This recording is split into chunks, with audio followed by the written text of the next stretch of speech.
Hello, everyone, and welcome back to another amazing week of Emoji Madness. Doing Emoji Madness, we're learning all about the book of Psalms. Did you know the Psalms is the longest book in the Bible? It's true. It has 150 different chapters. It has both the shortest and the longest chapters in the Bible.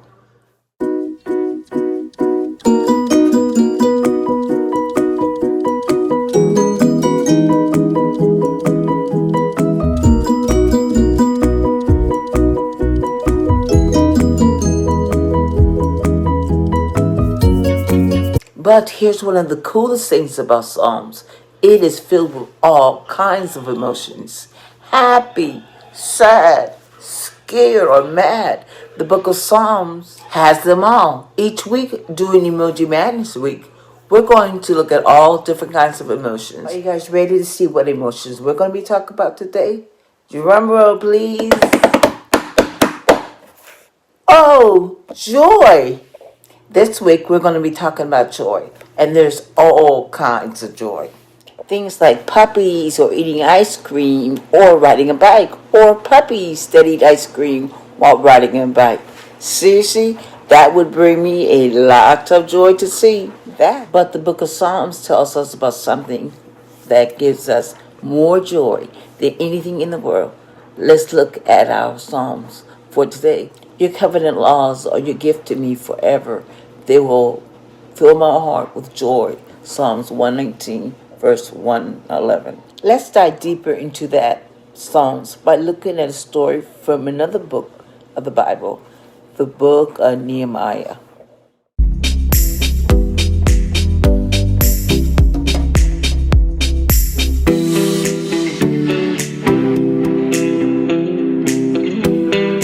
In the Old Testament, many of the Israelites turned away from God and did wicked things. Because of that, God allowed the walls around Jerusalem to be destroyed and for the people of Israel to be taken away as slaves for many years.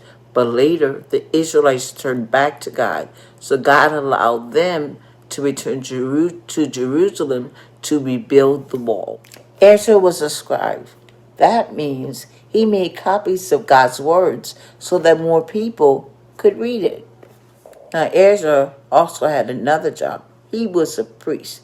That means he was in charge of teaching people how to follow God. So one day, God gave Ezra an idea. Ezra gathered all of the Israelites together in one place. When everyone was ready, Ezra opened the book. Ezra opened the book of the law. That's what they call the first 5 books of the Bible. When the book was opened, Ezra read all the book of the law to all of the Israelites. And the Israelites listened carefully to every single word. Now, when Ezra had finally finished reading, some of the people were confused. They didn't understand some of the things they heard in God's word. So the Levites, who were priests like Ezra, stepped out to explain. So the Levites, who were priests like Ezra, stepped in to help out. They explained to all of whatever thing they meant. When the people finally understood, they began to realize how much they had sinned against God. So they began to cry. But when the Levites saw what was happening, they said, "Stop! Today is a holy day of celebrations. So don't be sad." Then just like that, a huge feast broke out throughout the whole entire city. The people of Israel ate and drank and celebrated with a ton of joy. The party lasted for 8 days. And on each day, Ezra read more of God's word to the people.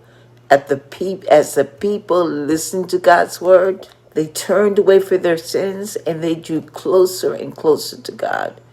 And because of that, they felt more joy they had ever felt ever before. Overflowing with joy. Isn't that incredible?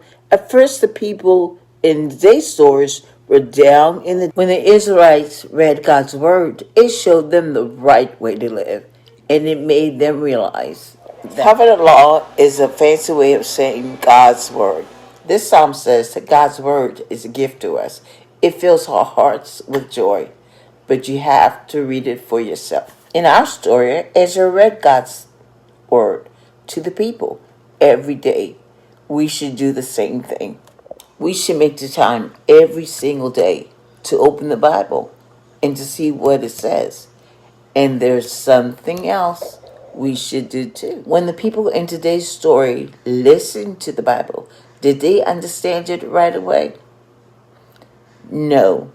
Some of it confused them because they weren't alone. The Levi explained to them what the Bible meant. When you read the Bible, you don't have to do it alone. Read it with your parents and ask them questions if there's something that confuses you. Or ask the leader at the house church if you don't understand something. Now remember, if you read the Bible every single day, your heart will be overfilled with joy.